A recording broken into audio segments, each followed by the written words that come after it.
এখন তারা বলছেন রাষ্ট্রপতি নাকি একটা অশ্বডিম্ব পেরেছেন। বাংলাদেশ গঠন করার জন্য স্বপ্ন দেখলো, নির্বাচন হলো, বন্দোবস্তের ভিত্তিতে নির্বাচন হলো। আমরা ঐকমত্য কমিশনে আলোচনা করলাম কিভাবে নির্বাচন হবে, সংস্কারের এজেন্ডা কি হবে। আমরা একমত হলাম, সংস্কারের এজেন্ডা ঠিক করলাম। অন্তর্বর্তীকালীন সরকার কিছু অধ্যাদেশের মাধ্যমে করলো। অন্তর্বর্তীকালীন সরকার কিছু জিনিস পরবর্তী সংসদের উপর ন্যস্ত করলো। দেশে একটা গণভোট হলো, গণভোটের ভিত্তিতে পার্লামেন্ট গঠিত হলো। এই পার্লামেন্ট গঠিত হওয়ার পরে যারা এই সংস্কারের দায়িত্ব পালন করার কথা, তারা 180 ডিগ্রি অ্যাঙ্গেলে আমাদের সাথে পোল্ট্রি মারলেন। পোল্ট্রি আমাদের সাথে মারেন নাই, পোল্ট্রি আসলে নিজের সাথে নিজেই মেরেছেন। নিজের কল্যাণ যে বোঝে না, দেশের কল্যাণ যে বোঝে না, নিজের কল্যাণ কি হবে এটা যারা আয়ত্ত করতে পারেন না, কিভাবে রাষ্ট্র পরিচালিত হবে, আপনাদের পূর্বপুরুষরা কিভাবে রাষ্ট্র পরিচালনা করেছেন, শহীদ প্রেসিডেন্ট জিয়াউর রহমান কি নীতির ভিত্তিতে বাংলাদেশে উদার গণতন্ত্র প্রতিষ্ঠা করেছেন, এই নীতি পদ্ধতি যারা জানেন না, এই লেখাপড়া যাদের নাই, তারা যারা এখন বিএনপি চালাচ্ছেন, আমার মনে হয় তাদের হেড অফিসে কোথাও না কোথাও একটা গন্ডগোল দেখা দিয়েছে।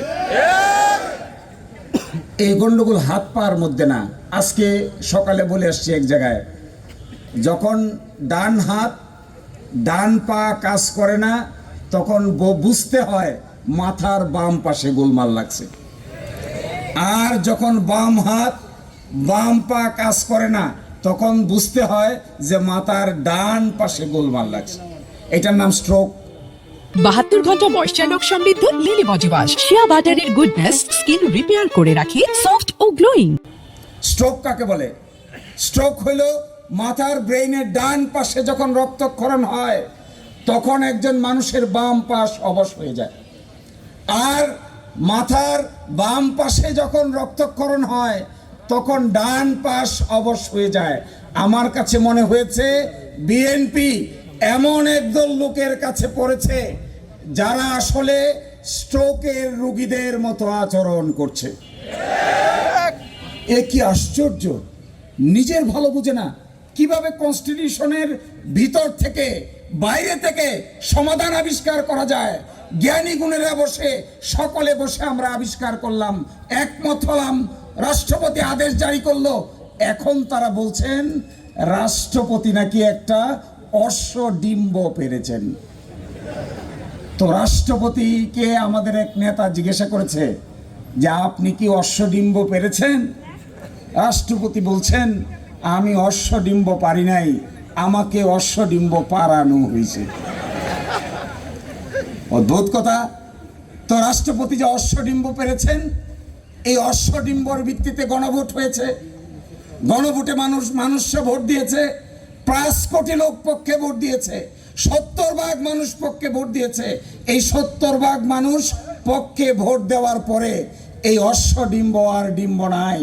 এই অশ্বডিম্ব বড় বড় হাজার হাজার লক্ষ লক্ষ নতুন বাচ্চায় রূপান্তরিত হয়েছে। কোথায় অশ্বডিম্ব? অশ্বডিম্ব তো ফেটে গেছে। অশ্বডিম্ব ফেটে কি হয়েছে? গণভোট। গণভোটে কি হয়েছে? হাতে কি হয়েছে? সংস্কার। কিসের সংস্কার? রাষ্ট্রের সংস্কার, সিস্টেমের সংস্কার, দুর্নীতির সংস্কার, ইলেকশন ব্যবস্থার সংস্কার, এডুকেশনের সংস্কার, সাংবিধানিক সংস্কার।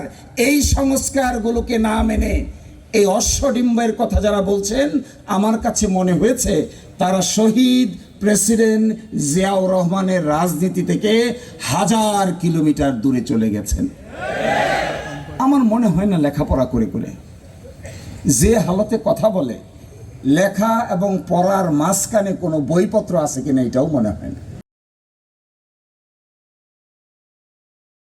72 ঘন্টা ময়শ্চার সমৃদ্ধ লিলি বডি ওয়াশ, শিয়া বাটারের গুডনেস স্কিন রিপেয়ার করে রাখে সফট ও গ্লোয়িং।